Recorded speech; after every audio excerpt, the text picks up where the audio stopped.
নমস্কার।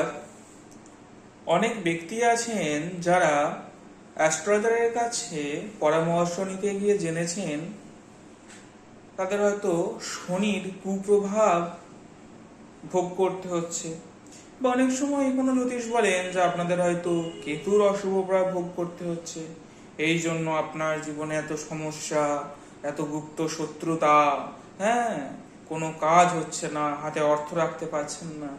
তো এই রকম বিভিন্ন কথা আমাদের শুনতে হয়, এবং এই শনির অশুভ প্রভাব এবং কেতুর যে নেগেটিভ প্রভাব এগুলো কমানোর জন্য আমাদের বিভিন্ন রত্ন ধারণ করতে হয়।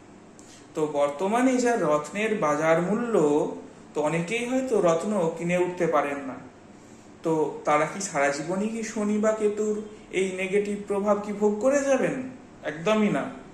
তার জন্য এই যে সমস্ত জাতক বা জাতিকার এই কেতু বা শনির অশুভ প্রভাব ভোগ করতে হচ্ছে, তারা যদি নিত্যদিন স্নান করে নির্দিষ্ট আসনে ঠাকুর ঘরে বসে আদ্যাস্তব যদি পাঠ করতে পারেন, তবে দুর্দান্তভাবে রেজাল্ট পাওয়া যায় এবং শনি বা কেতুর অশুভ প্রভাব থেকে রক্ষা পাওয়া যায়।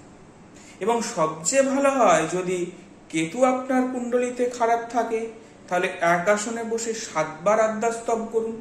আর যদি আপনার জন্মছকে শনির অশুভ প্রভাব থাকে, তাহলে আপনারা এক আসনে বসে 8 বার আদ্যাস্তব পাঠ করুন। তাহলে আপনাদের জীবন খুব সুন্দর এবং সুস্থময় হয়ে উঠবে, এবং আপনারা শনি এবং কেতুর যে কুপ্রভাব সেই জায়গা থেকে রক্ষা পেতে পারেন। নমস্কার।